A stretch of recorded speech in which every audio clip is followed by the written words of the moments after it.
starting with the name of Allah, who is most merciful and very gracious. Welcome, everyone. This is part 1 of our modified Pride and Prejudice explainer. Go ahead and make yourself really comfortable tonight. Seriously, let the stress of the day just fade away. Take a slow, deep breath in and let it out quietly. You don't need to figure anything out right now.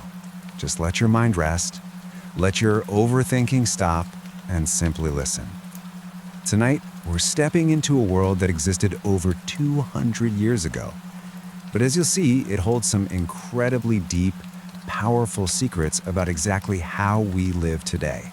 We're going to explore a very famous story. Now, on the surface, it might look like a simple tale of romance, but underneath, it's an absolute masterclass in human psychology, complex family bonds, and the sneaky little tricks our minds play on us. Part 1. The Bennet Family Dilemma.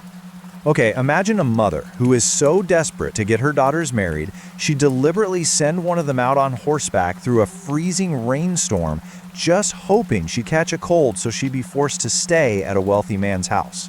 Crazy, right? Then imagine a father so tired and cynical about his own family that he simply hides away in his library laughing at their foolishness instead of actually guiding them.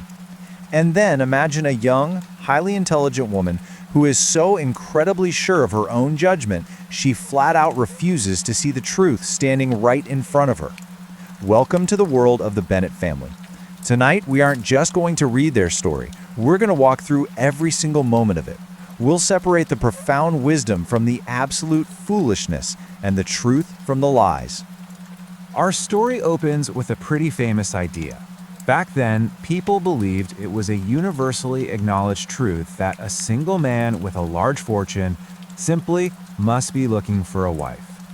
Inside the Bennet household, Mrs. Bennet comes bursting into her husband's library with some frantic, super exciting news. A very wealthy young man named Mr. Bingley has just rented Netherfield Park, a massive estate right nearby. And get this, he earns £4,000 or £5,000 a year. In that era, that was an absolute fortune. Mrs. Bennet's mind immediately locks onto one single goal. She tells her husband he must go visit Mr. Bingley immediately to secure him for one of their 5 daughters. But Mr. Bennet, who loves tormenting his wife with silence and sarcasm, playfully pretends he isn't going to go. Now, to really understand Mrs. Bennet's panic here, we have to talk about a very serious problem hanging over this family. Mr. Bennet's estate is tied to a strict legal rule called an entailment. Because he doesn't have a son, the exact moment he passes away, everything he owns, the house, the land, the income, will instantly go to a distant male cousin named Mr. Collins. His wife and his 5 daughters will be left with practically nothing.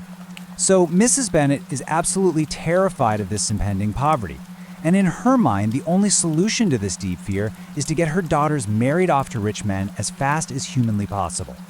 You know, some people argue that Mrs. Bennet is just a greedy, foolish mother who only cares about money, and that her fear completely justifies her desperate choices. But the reality is quite different. While it's true that women back then had very few rights to inherit property and marriage was often their only path to security, fear does not excuse bad or destructive behavior. When a parent lets panic control them, they make terrible decisions that end up harming their children. And as we're going to see very soon, the consequences of her panic are devastating. Part 2. First Impressions in Pride. After teasing his wife endlessly, Mr. Bennet finally drops the act and reveals he actually has already visited Mr. Bingley. Naturally, the whole house is absolutely overjoyed. Soon after this, the local village of Meryton holds a grand dance. Mr. Bingley arrives with his 2 sisters, his brother-in-law, and his very close friend, a Mr. Darcy. Right away, Mr. Bingley is an instant favorite. He's charming, he dances with literally everyone, his smile is warm, and his manners are just perfect. But his friend, Mr. Darcy, entirely different story. Darcy is taller, more handsome, and incredibly wealthy, bringing in £10,000 a year. Yet he flat out refuses to dance with anyone outside his own small group. He just walks through the room looking incredibly proud, cold, and honestly, pretty superior. At one point during the night, Mr. Bingley tries to convince his friend to just get out there and dance. He points over to our main character, Elizabeth Bennet, who's sitting nearby. Darcy looks at Elizabeth. He kind of notices her eyes are fine and her figure is pleasing, but then he coldly replies, "She is tolerable, but not handsome enough to tempt me." Ouch. And the worst part? Elizabeth overhears every single word. In that one fraction of a second, her pride is deeply wounded. She decides right then and there that she absolutely hates Mr. Darcy. Now, you might hear people say that first impressions are always right, that your initial gut feeling about someone is never wrong. But the reality is, that's a very dangerous deception. Scientific studies on human psychology actually show that our brains form a first impression in just 1/10 of a second. We look at a face, notice a posture, or hear a tone of voice, and boom, we instantly judge them.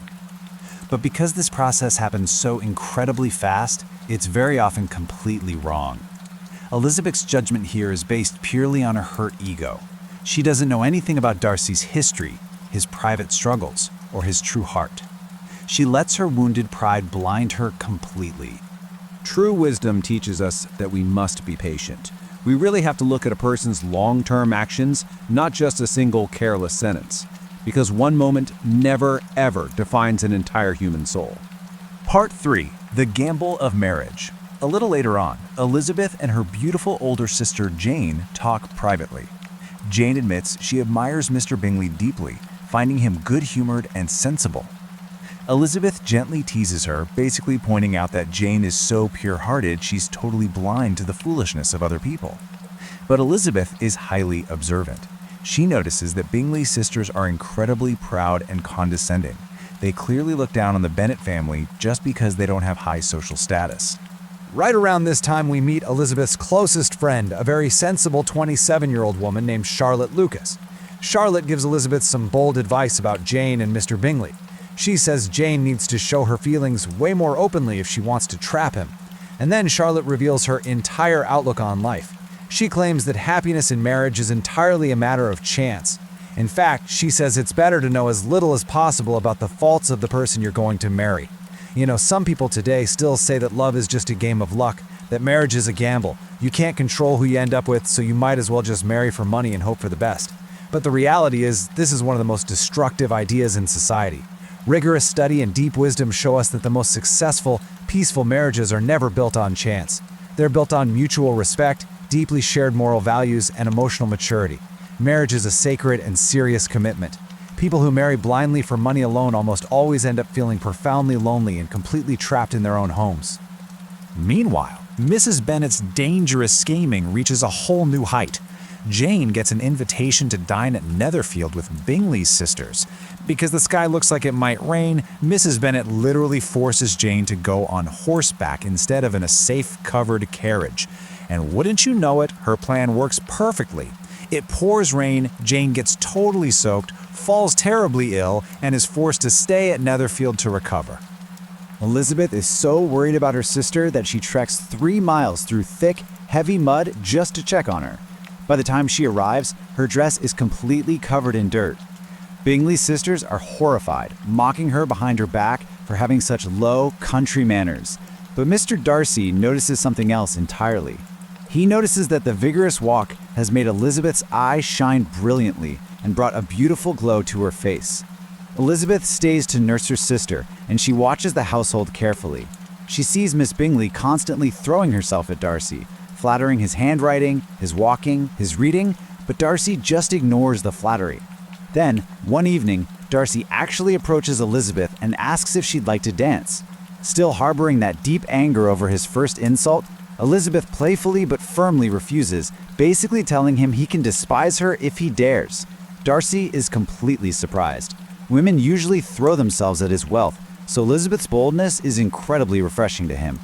Look, some people say that to win someone over, you have to chase their attention and flatter their ego. But the reality is that true self-respect means you never accept crumbs of attention from someone who has treated you poorly. Elizabeth definitely doesn't chase Darcy, and ironically, her dignity is exactly what makes him begin to fall for her. Yet, we must also be careful because sometimes dignity can harden into stubbornness. Part 4: Hypocrisy and the Halo Effect. Soon after Jane recovers and they return home, a letter arrives from the dreaded Mr. Collins, the cousin who will eventually inherit their home, and he comes to visit. He is a clergyman, a man of religion, but he is incredibly pompous, foolish, and totally obsessed with a wealthy woman named Lady Catherine de Bourgh. He brags about her constantly. His grand plan is to marry one of the Bennet daughters to make up for taking their house. Now, some people believe that anyone holding a religious title is automatically wise and pure. But the reality is, when religion is used merely for social climbing, chasing money, or elevating one's own status, it becomes deeply corrupted. True religious leadership always requires deep humility, absolute sincerity, and a genuine service to others, none of which Mr. Collins possesses. While dealing with Mr. Collins, the sisters meet a new military officer in town, George Wickham. He is handsome, his smile is perfect, and his words are incredibly smooth. Unsurprisingly, everyone instantly adores him. He approaches Elizabeth and tells her this tragic story. He claims he actually grew up with Mr. Darcy and that Darcy's father loved Wickham like a son, promising him a good life and a job in the church.